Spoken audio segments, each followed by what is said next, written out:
देवियों और सज्जनों, जगदीश सोशल मीडिया नेटवर्क में आप सभी का दिल से स्वागत। प्रतिदिन के अनुसार प्रस्तुत करते हैं स्वामी वासुदेवानंद जी सरस्वती इनके अमृतमय वाणी द्वारा विष्णु सहस्त्र नाम प्रवचन। प्रथम नमन आपको। जय गुरुदेव।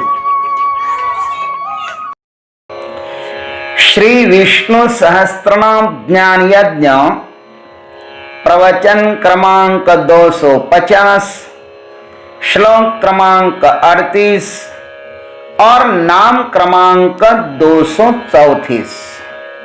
जय महाकाल। आज 8 जनवरी है और आज से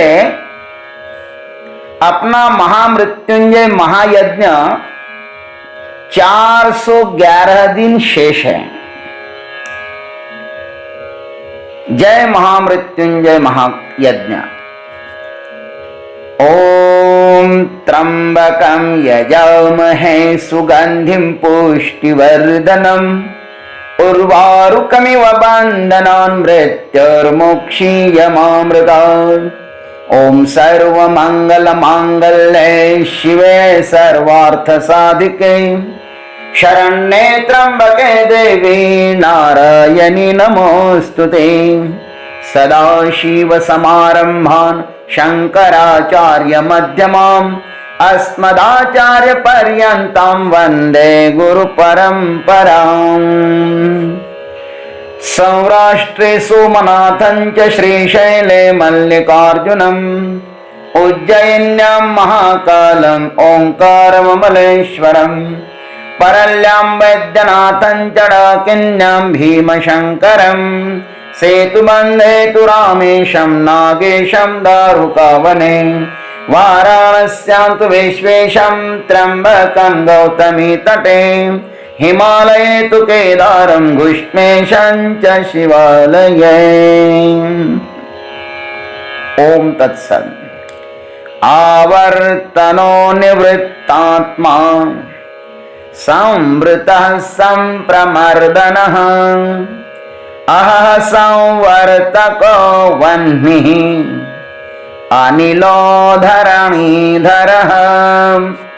ओम अनिलाय नमः।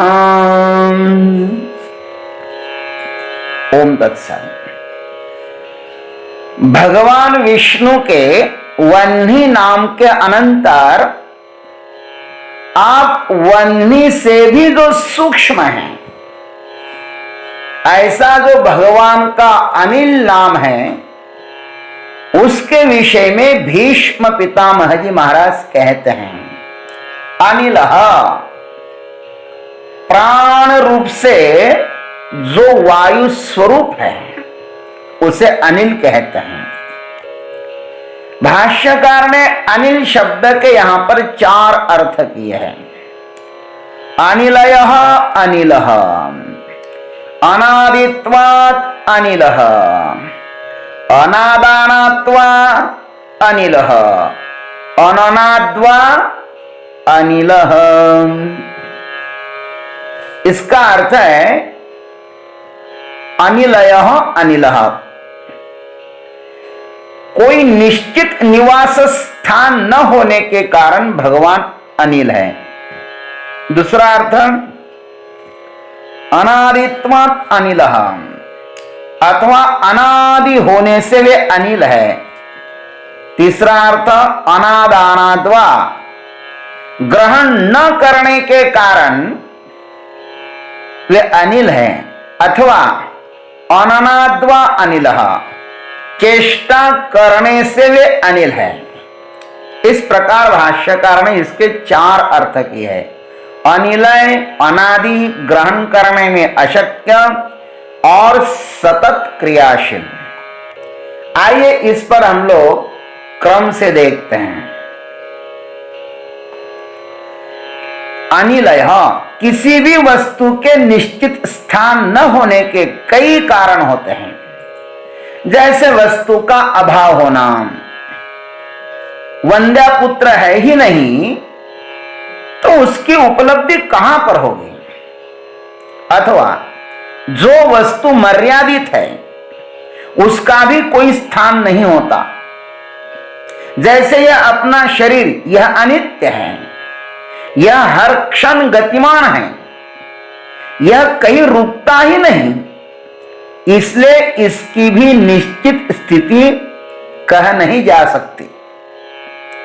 अथवा जो वस्तु व्यापक है उसका भी कोई स्थान नहीं होता।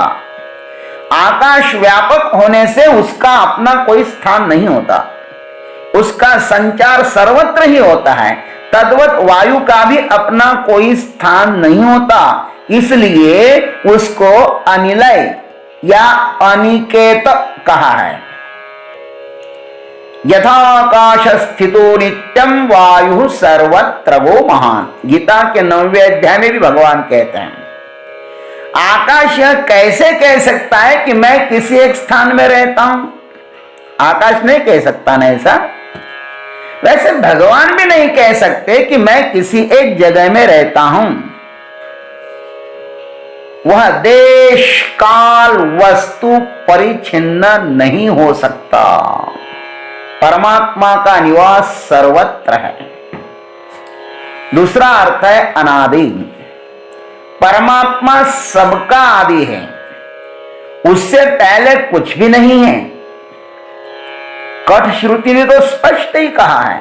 भगवान कैसे, देखो, इंद्रियेभ्य पराह्यर्थ अर्थेभ्यश्च परम मनः मनसस्तु परा बुद्धि बुद्धिरात्मा महान परम महतः परम अव्यक्तम अव्यक्तात् पुरुषः परम पुरुषान्न परम किंचित सा काष्ठा सा परागति। देखो, इंद्रियों की अपेक्षा उनके विषय सूक्ष्म है, विषयों से मन सूक्ष्म है, मन से भी बुद्धि बलवान है तथा बुद्धि से महान आत्मा है। उन सबका स्वामी होने के कारण वह आत्मा अत्यंत श्रेष्ठ है, सूक्ष्म भी है और बलवान भी है। महत अर्थात जीवात्मा से, उस आत्मा से अव्यक्त अर्थात भगवान की माया शक्ति बलवान है, परे है। अव्यक्त माया शक्ति से भी श्रेष्ठ है परम पुरुष परमात्मा। परम पुरुष परमात्मा से श्रेष्ठ बलवान और कुछ भी नहीं है। वही सूक्ष्म तत्व की पराकाष्ठा अर्थात अंतिम सीमा है और वही परम गति है, इसलिए उसको अनादि कहा गया है। वो कब से है यह नहीं कहा जा सकता है। अनादि अनंत काल से, उसका कोई आदि है ही नहीं, वो सबका आदि है। अब तीसरा अर्थ करते हैं कि ग्रहण करने में अशक्य। आदान का अर्थ ग्रहण होता है। परमात्मा अन आदान अर्थात अग्राह्य है। परमात्मा सब इंद्रियों का दृष्टा होने से वह किसी भी इंद्रिय का विषय नहीं हो सकता। केन श्रुति ने कहा है महाराज, बहुत सुंदर कहा केन श्रुति ने, यद्वाचा अनभ्युदितम येन वा गभ्युद्यते तदेव ब्रह्म त्वं विद्धि नेदम यदिदम उपासते। यन्मनसा न मनुते यश्रोत्रेण शृणोति यद्वाचा अभ्युदितम आदि आदि इत्यादि श्रुतियों का उद्घोष यह है कि आत्मा किसी भी इंद्रिय से ग्रहण नहीं किया जा सकता, वह अग्राह्य है। दृष्टा कभी भी दृश्य नहीं हो सकता, यह इसका भाव है। परमात्मा को ग्रहण किससे करोगे? सब इंद्रिया जिसके कारण गति को प्राप्त कर रही है, जिसके कारण चल रही है, जिसके कारण इन इंद्रियों में चैतन्य है, उस परमात्मा को कौन सी इंद्रिय ग्रहण करेगी? नहीं कर सकती। इसलिए उसको अनिल कहा है परमात्मा ने। अब कहते हैं चौथा अर्थ सतत क्रियाशील। परमात्मा अग्राह्य इसलिए भी है कि वह सतत क्रियाशील है। परमात्मा की गति बहुत ही तेज है। श्रुति ने उसे कहा है तदेजति, कहा ऐसा, और साथ में कहता है तन्नयजति, वो चलता भी है और वह नहीं भी चलता है। अहंकारियों के लिए वह बहुत ही दूर है, उनके हाथ में वो परमात्मा नहीं आ सकता, और समर्पण करने वालों के लिए वह अत्यंत नजदीक है। परमात्मा सिर्फ परमात्मा की कृपा से ही प्राप्त हो सकता है, अन्य किसी भी साधना से नहीं, ऐसा कठ श्रुति ने स्पष्ट कहा है। यमई वैश वृणुते तेन लभ्य, अथवा रामचरितमानस भी कहता है तुम्हारी ही कृपा तुम ही रघुनंदन, जान ही भगत भगत और चंदन। सूर्य को देखना हो तो उसके लिए सूरज की कृपा अनिवार्य है। सूर्य के अतिरिक्त जितनी सारी वस्तुएं हैं उनको देखने के लिए सूर्य की आवश्यकता होती है, किंतु स्वयं सूर्य को देखने के लिए अन्य किसी की भी आवश्यकता नहीं है, क्योंकि वह स्वयं प्रकाशित है। अब आत्मा को देखना है तो आत्मा को किससे देखोगे? आत्मा की कृपा से ही आत्मा को देखा जाता है। जब तक आत्मा की कृपा न हो तब तक आत्म साक्षात्कार नहीं हो सकता है।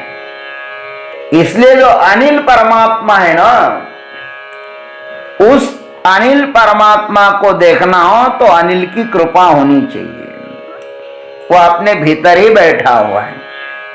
ओम तत्सत। जय गुरुदेव, जय जगदीश्वर, जय जय महाकाल।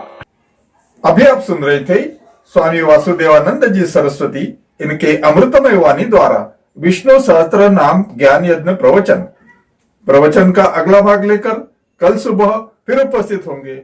हरिओम।